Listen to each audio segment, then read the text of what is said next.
Martin Lappin with Alternative Heating Solutions. A lot of you seen on the Facebook forums, people are using these IBC totes for firewood. Works very well. And I've already started to take this one apart. But even the top pieces, I saved those. If you were to flatten the ends down, you could use them for trolley bracing in a garden shed door or whatever. Here you can see we cut the front out, and some people cut them out differently. They're your totes, you can do it any way you want. But my wife does the stacking on it, and this is how she likes it, so you got to pick your battles wisely. Not even going to argue it with her.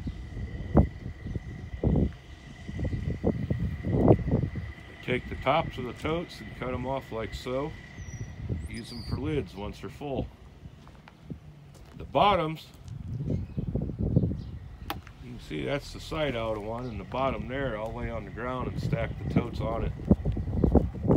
First, it helps keep the weeds and grass down around them.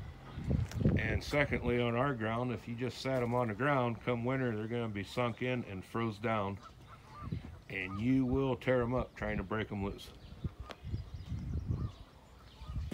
Everything, once you got that side cut out,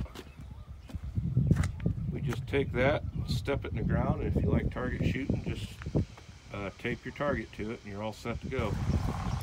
Here's one of the ones I've built. The large pipe in the bottom is actually out of a grain auger that tipped over in a high wind, bent the tube up, so it was scrapped out, but I saved the truck it runs on. The cross pieces are actually the drive shaft off that auger. The uprights are the track that the trolley runs in to raise and lower the auger. And the cattle panels came from TSC. I have 14 bucks a piece in these in just the cattle panels. So if you can get the IBC totes for $20, even $25 a piece, you reuse the tanks, you can't build racks for as cheap as you can buy the totes. However, the wife does like these a lot more because you can walk clear through them while you're stacking. And they do hold half a cord each, with the cord being 128 cubic foot of wood. I built these to hold 64.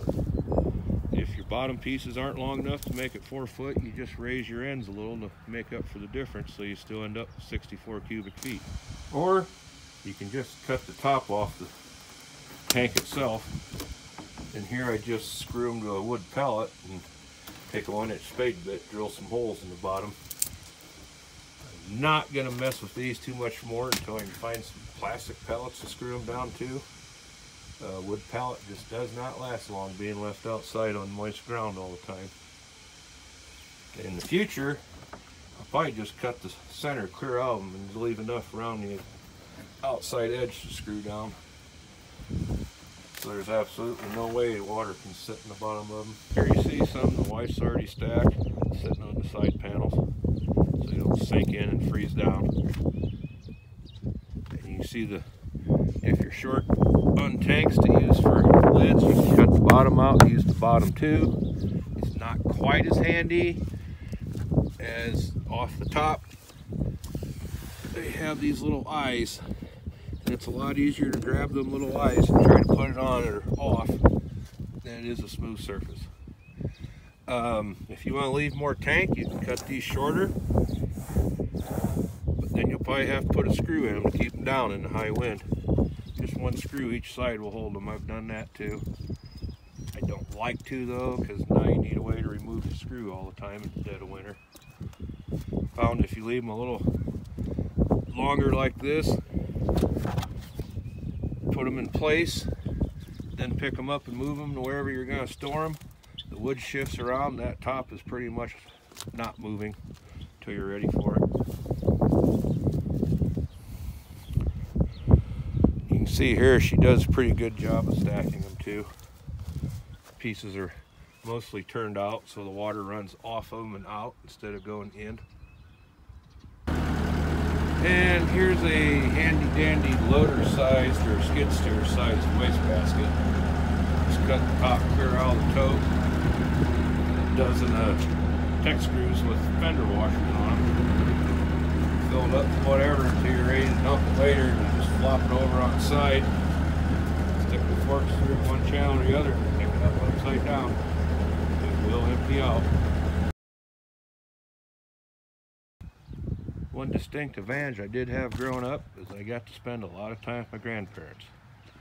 Grandfather would get off work and come out to the farm, either help with chores, or if we're baling hay, he'd be driving the baler or whatever.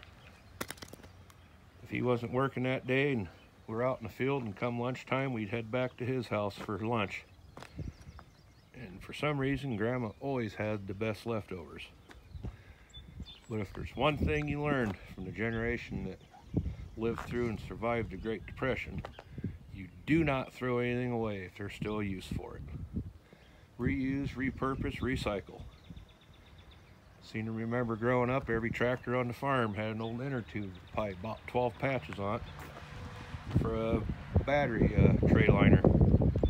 And that's why in this day and age our landfills get full so fast.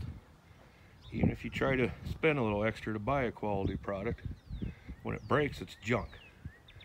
It's either designed to be junk as soon as it breaks, or it's designed in such a way it costs more to fix it than a new one would. Anyways, I'll get off my soapbox now. This is Martin Lappin of Alternative Heating Solutions. If the women don't find you handsome, at least they can find you handy.